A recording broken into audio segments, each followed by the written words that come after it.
Market Mantra. Market Mantra. Market Mantra. Market Mantra. Market Mantra.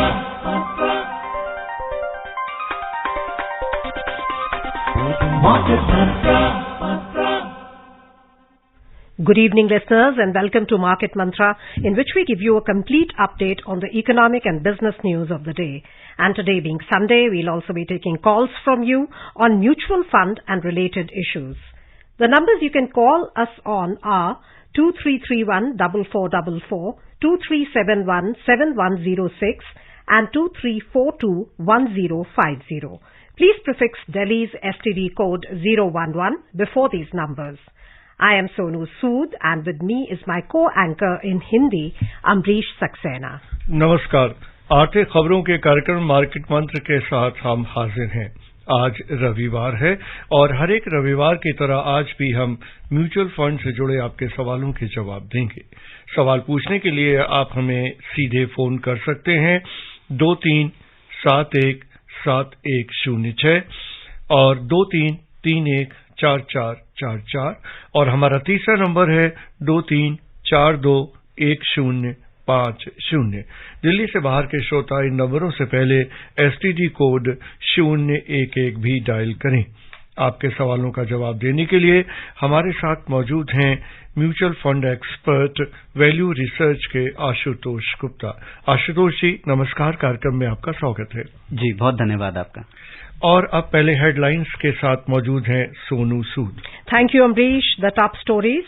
Finance Minister Nirmala Sitharaman says strong sense of caution is required to protect hard-earned money from Ponzi apps. And foreign investors pump in nearly 9,000 crore rupees in the Indian equity markets so far in April. वित्त मंत्री निर्मला सीतारमण ने कहा है कि लोगों की मेहनत की कमाई को धोखाधड़ी वाले पॉन्जी ऐप से सुरक्षित रखने के लिए विशेष सावधानी रखने की जरूरत है और विदेशी निवेशकों ने अप्रैल में अब तक भारतीय इक्विटी बाजारों में लगभग 9,000 करोड़ रुपए का निवेश किया।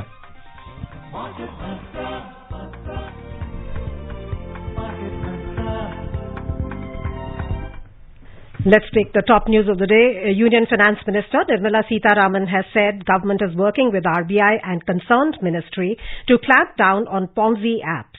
Speaking at an event, Interaction with Intellectuals, organized by Thinkers Forum, she said a strong sense of caution is required among people to make sure they protect their hard-earned money. Talking on a regulation of digital or cryptocurrency, the minister said no one country individually can effectively control it because technology does not have any borders. It can just pass through. She said all countries are required to be on board to control it or else efforts will not be effective. On economic reforms in India, she said a lot of measures are being taken to widen the tax base. Ms. Sitharaman said the government has brought in a simplified income tax regime with lower tax rates and less exemptions. Changes have been made to encourage people to pay taxes, she added. Speaking on the recovery of the corona-hit economy, the finance minister said the global community has appreciated India on its successful steering through the COVID-19 pandemic and situation created globally by Russia-Ukraine war. She said today India has given a high table at the Global Forum in recognition of its efforts to steer through the unusual 4 years between 2020 and 2023. Under close monitoring by Prime Minister Narendra Modi, the government released free food grains to the poor, vulnerable groups were given financial aid, very strong hand-holding mechanism was established for MSMEs, tabs were kept on bank credit, state finances were supported, import of fertilizers at exorbitant rates were made, but the burden was not transferred to the farmers. The process of reforms continued unabated, and due to the unflinching efforts of entrepreneurs, farmers and others, India is today the fastest growing economy. On the other hand, pointing at the methods adopted by European countries to face the stressed economy, the finance minister said that they printed currency and pumped it into the market, which has today resulted in unprecedented inflation, price rise, interest rate hikes, expensive loans and transaction costs.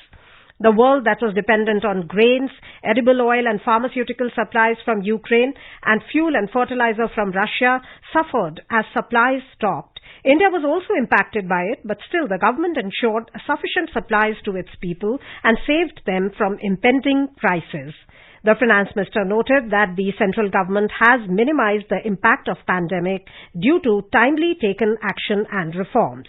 Ms. Seetharaman said, due to the right approach, condition of Indian economy is better than any other country. और इस बीच मुंबई से हमारे श्रोता संजय हमसे जुड़ चुके हैं। संजय जी नमस्कार, बताइए क्या पूछना चाहते हैं। हेलो। हाँ बोलिए सर। जी संजय जी बताइए क्या पूछना चाहते हैं।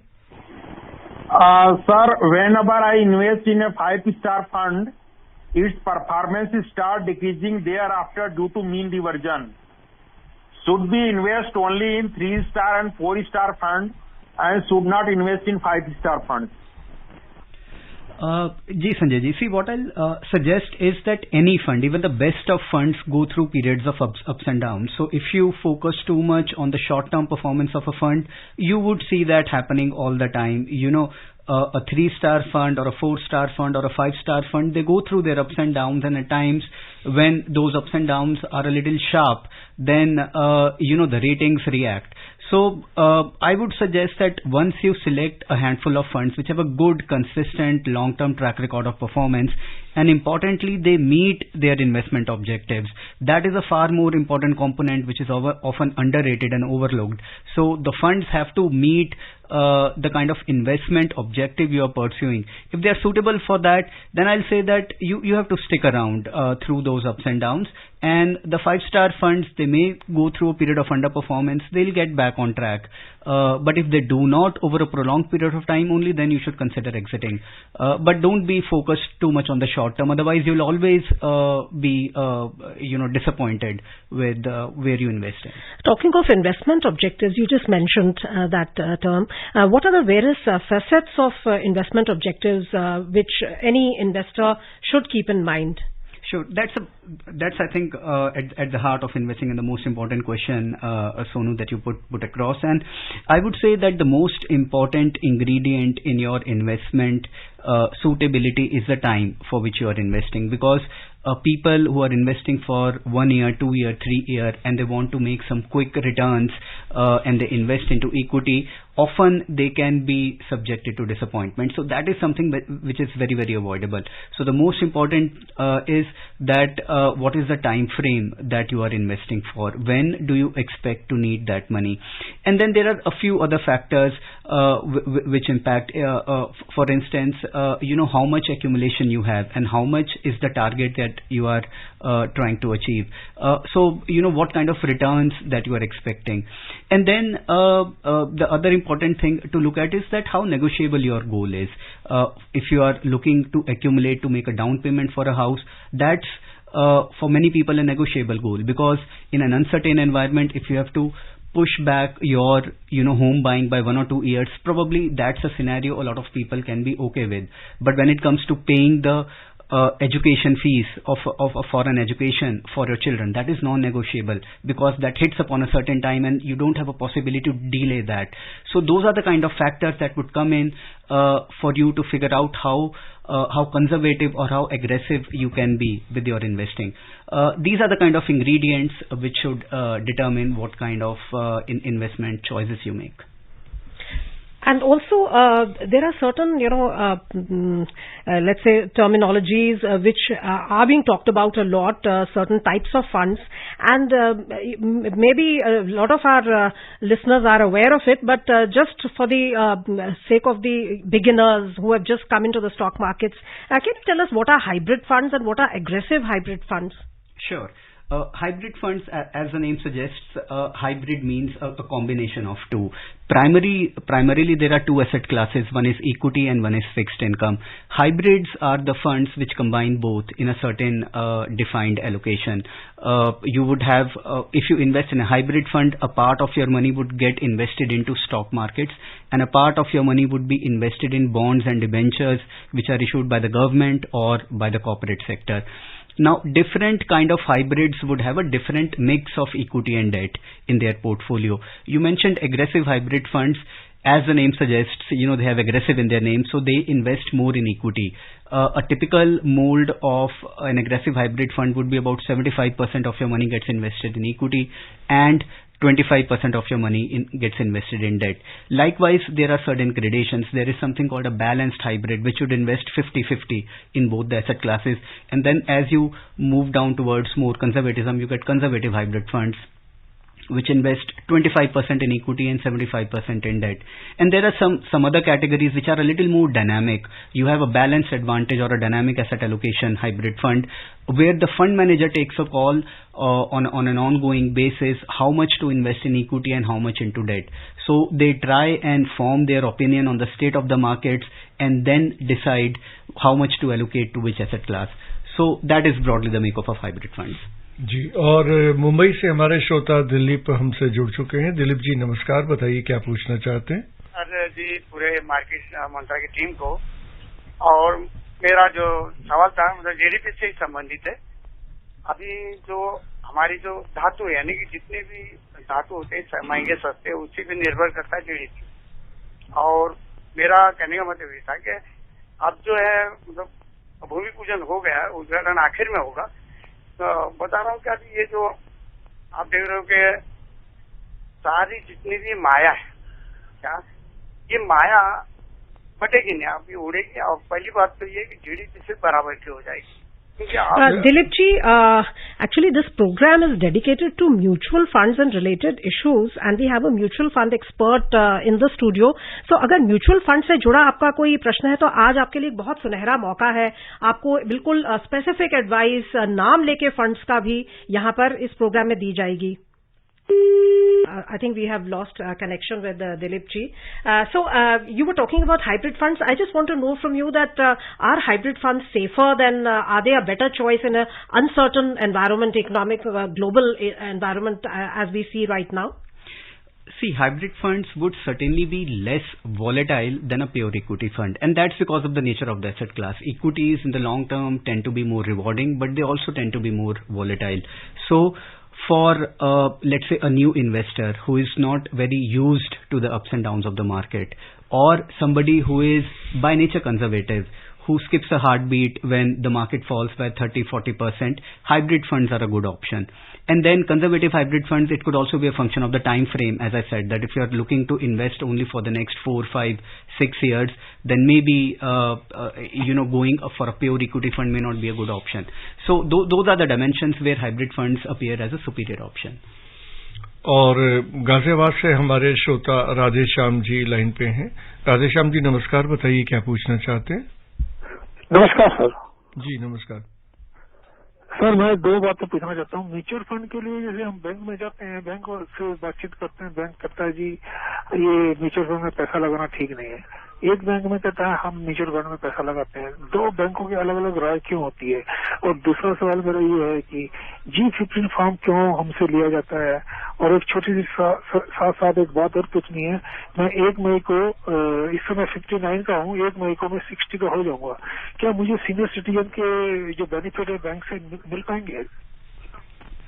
देखिए, जहां तक आपका पहला सवाल है कि बैंकों की अलग राय क्यों है, देखिए मैं इस पर बहुत ज्यादा कमेंट नहीं कर पाऊंगा। मैं इतना ही कह सकता हूं कि म्यूचुअल फंड्स एक आम निवेशक के लिए काफी अच्छी ऑप्शन है।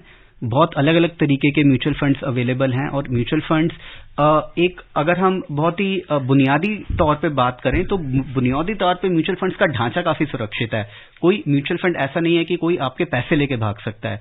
तो कोई क्यों मना करता है म्यूचुअल फंड में इन्वेस्ट करने के लिए? देखिए, इसका मैं स्पेसिफिक कोई रीजन नहीं दे सकता, लेकिन आपकी नीड के हिसाब से जो सूटेबल म्यूचुअल फंड हो आप उसमें जरूर पैसा लगा सकते हैं। उसमें कोई मैं नहीं समझता कि कोई परेशानी है। जहां तक आपने सीनियर सिटीजन सेविंग स्कीम की बात कही, तो जरूर एक अच्छा विकल्प है। आप 60 साल के होंगे, जो लोग रेगुलर इनकम चाहते हैं उनके लिए सीनियर सिटीजन स्कीम एक काफी बढ़िया विकल्प है, तो आपको जरूर उसको देखना चाहिए।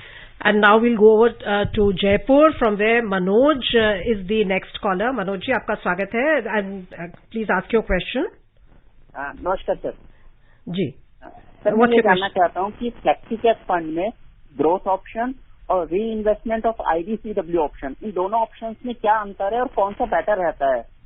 जी, जो एक बुनियादी फर्क है दोनों में वो ये है कि ग्रोथ ऑप्शन में आपको डिविडेंड नहीं मिलता है, IDCW ऑप्शन में आपको डिविडेंड मिल जाता है। लेकिन समझने की बात यह है कि ये डिविडेंड आपको कुछ एक्स्ट्रा नहीं मिल रहा है IDCW ऑप्शन में। आप ही का पैसा मानिए 10 रुपए से शुरू होके आपका पैसा बढ़ के NAV जो है फंड की वो 12 रुपए हो गई, 15 रुपए हो गई। तो ग्रोथ ऑप्शन में क्या होगा, ये पैसा बढ़ता चला जाएगा और आप जब रिडीम करेंगे यूनिट्स तभी आपको सारा लाभ और आपकी पूंजी दोनों आपको एक साथ जब आप रिडीम करेंगे तब मिलेगा। IDCW ऑप्शन में क्या होता है कि fund company time to time कुछ डिविडेंड डिक्लेयर कर देगी। जैसे आपकी यूनिट 10 से 12 हुई, 12 से 15 हुई, 15 होने पे मानिए फंड कंपनी ने 2 रुपए का डिविडेंड दे दिया, तो 2 रुपए आपके बैंक अकाउंट में क्रेडिट हो जाएंगे और आपकी फंड की वैल्यू 15 रुपए से घट के 13 रुपए हो जाएगी। तो आपका ही पैसा आपको रिडीम करके time to time fund company देती रहती है।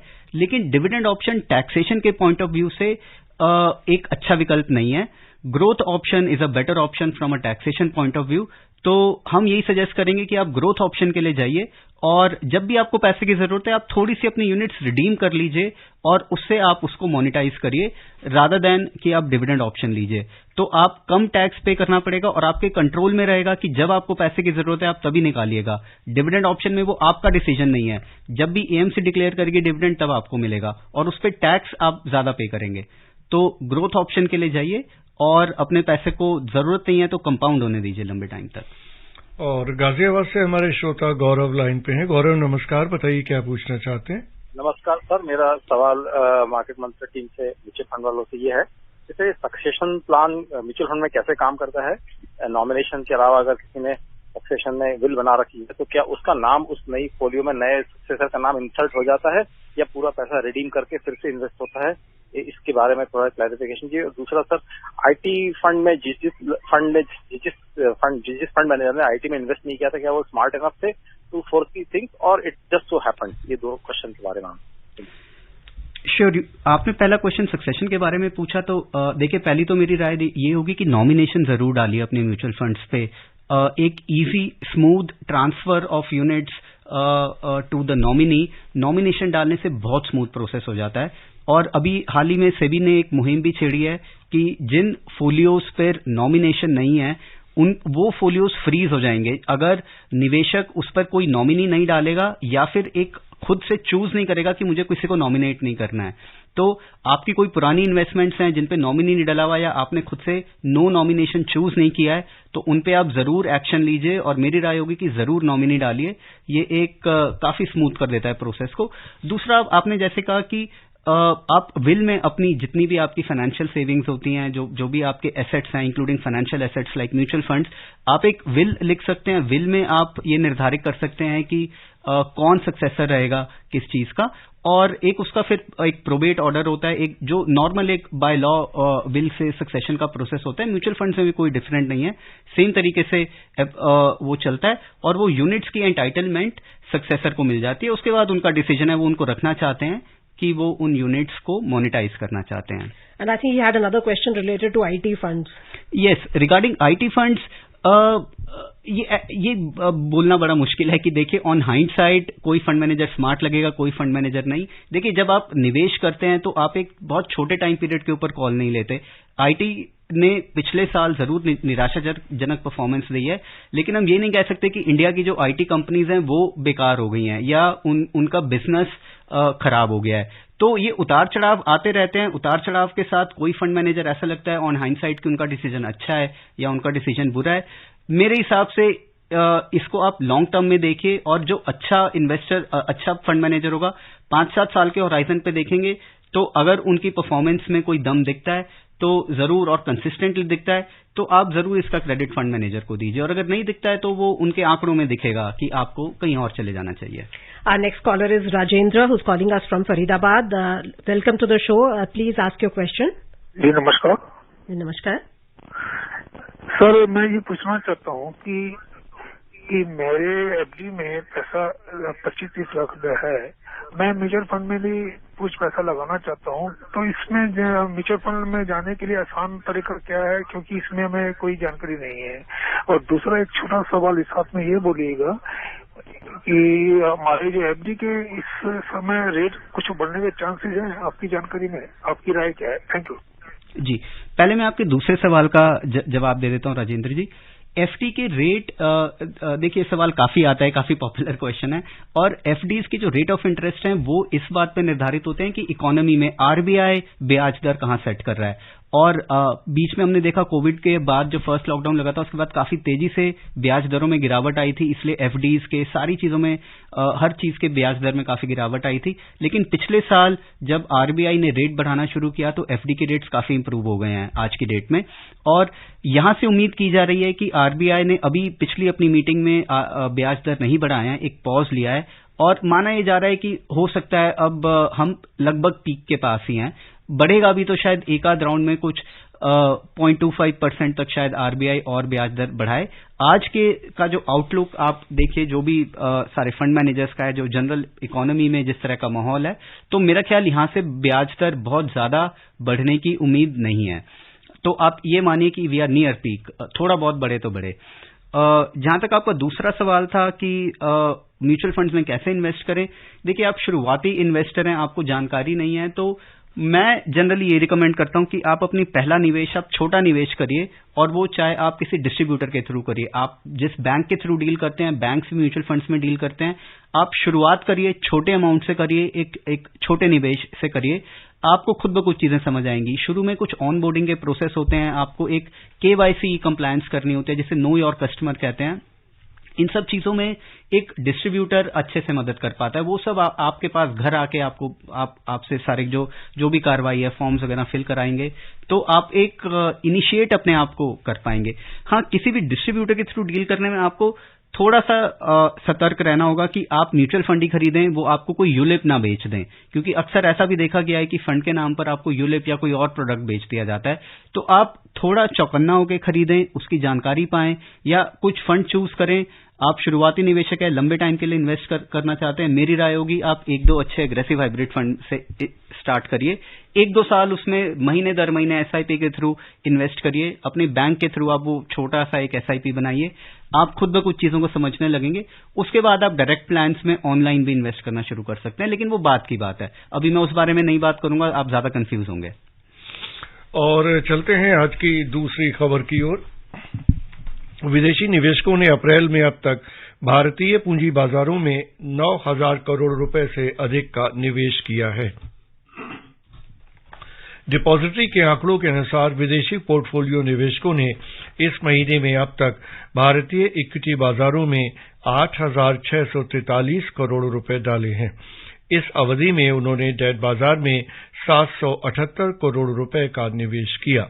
इस तरह भारतीय पूंजी बाजारों में कुल निवेश 9,421 करोड़ रुपए का हो गया। इससे पहले विदेशी निवेशकों ने मार्च के दौरान इक्विटी में 7,936 करोड़ रुपए का निवेश किया था। विदेशी पोर्टफोलियो निवेशकों ने वित्त वर्ष 2022-23 के दौरान भारतीय इक्विटी बाजारों से 37,631 करोड़ रुपए निकाल लिए थे। विश्व में केंद्रीय बैंकों द्वारा लगातार ब्याज दरों में बढ़ोतरी के चलते ऐसा हुआ। आशुतोष जी, जिस तरह से इक्विटी बाजार में लगातार निवेश बढ़ रहा है विदेशी निवेशकों का, जो कि पिछले साल के मुकाबले थोड़ा सा अलग तरह का ट्रेंड है, इसका किस तरह का इम्पैक्ट आपको म्यूचुअल फंड्स के ऊपर दिखाई देता है? देखिए, जब विदेशी पैसा मार्केट्स में आता है तो पॉजिटिव ट्रेंड होता है, क्योंकि मार्केट्स में एटलीस्ट शॉर्ट टर्म में एक उछाल देखेंगे आप। पिछले एक दशक में या उससे ज्यादा टाइम में हम देखेंगे तो एक टाइम था जब विदेशी निवेशकों का काफी भारी इंपैक्ट होता था बाजारों में। जब पैसा आता था तो बड़ी तेजी से मार्केट ऊपर जाती थी, और जब वो पैसा निकालते थे तब मार्केट धड़ाम से गिर भी जाती थी। लेकिन पिछले कुछ सालों में क्योंकि डोमेस्टिक म्यूचुअल फंड्स पॉपुलर हुए हैं, भारतीय निवेशकों का पैसा म्यूचुअल फंड्स के जरिए भारतीय बाजारों में लगना शुरू हुआ है, और आज की डेट में उनका स्केल काफी अच्छा है, तो वो एफआईआईस को काफी अच्छे से काउंटर बैलेंस कर पाते हैं। अगर एफआईआई का पैसा हमने देखा कि पीछे भी काफी निकला जब भारतीय बाजारों से, लेकिन भारतीय बाजार उस तरह नहीं गिरा जैसे पहले हम देखते थे गिरता था, क्योंकि म्यूचुअल फंड्स लगातार उस वक्त निवेश करते रहे, तो मार्केट्स उस तरह से नहीं गिरी, काफी टिकी रही। तो लेकिन लॉन्ग टर्म में देखेंगे, देखिए एफआईआई का पैसा मार्केट में आता है, ये भी एक कॉन्फिडेंस इंस्पायरिंग है, क्योंकि जब विदेशी निवेशक भारत की मार्केट को एक अच्छी नजर से देख रहे हैं, लॉन्ग टर्म प्रोस्पेक्ट्स अच्छे हैं, तो ये भारतीय निवेशक के लिए तो इससे और भी कॉन्फिडेंस इंस्पायर होना चाहिए कि जब बाहर के लोग हमारी इकोनॉमी में पैसा निवेश करके उससे लाभ उठाना चाह रहे हैं, तो भारतीयों को तो अपनी ग्रोथ, अपनी देश की ग्रोथ से लाभ उठाना ही चाहिए. So do you think this crisis of the pandemic that has created a new breed of investors and the young investors who are investing directly into the market, and you feel that category is here to stay?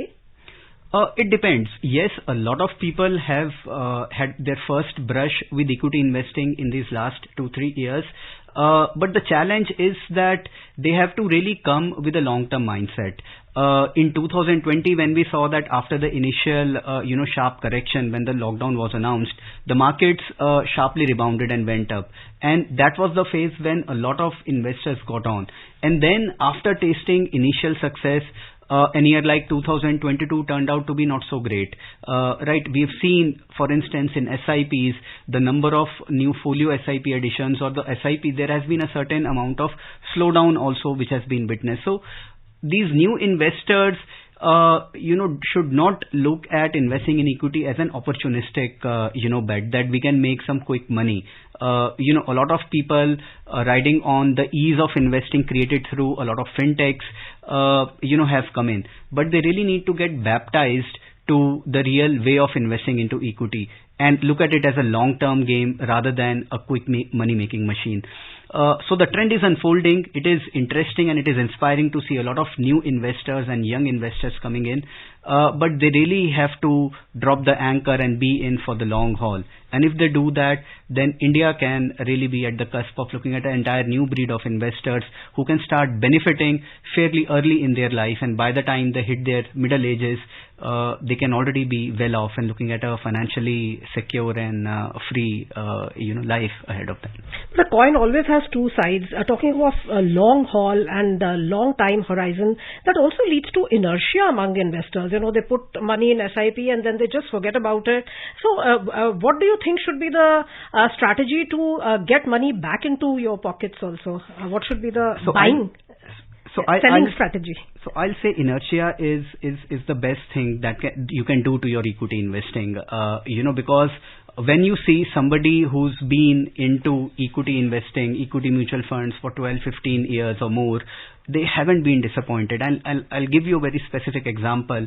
Until now, for your tax-saving investments, the de facto choice for a lot of small investors has been Public Provident, PPF, right? And it's a 15-year product.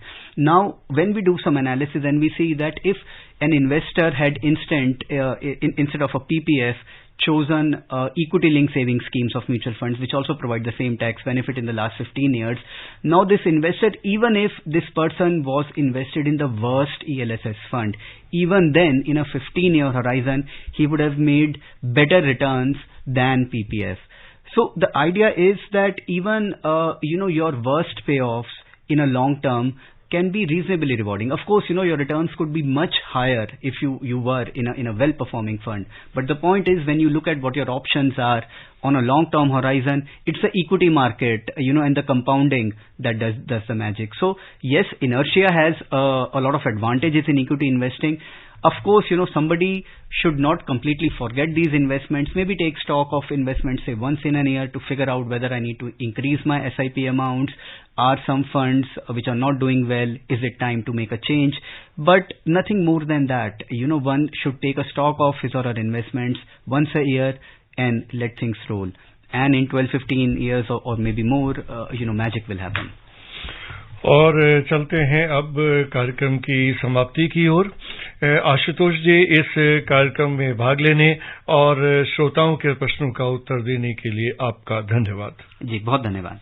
And before we close, a reminder of the headlines.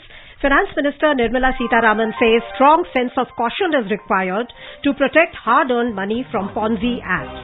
And foreign investors pump in nearly 9,000 crore rupees in the Indian equity markets so far in April. Listeners, that's it in Market Mantra for today. We will be back with another edition tomorrow evening at 6:30.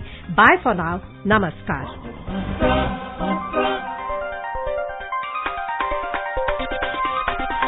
Market Mantra.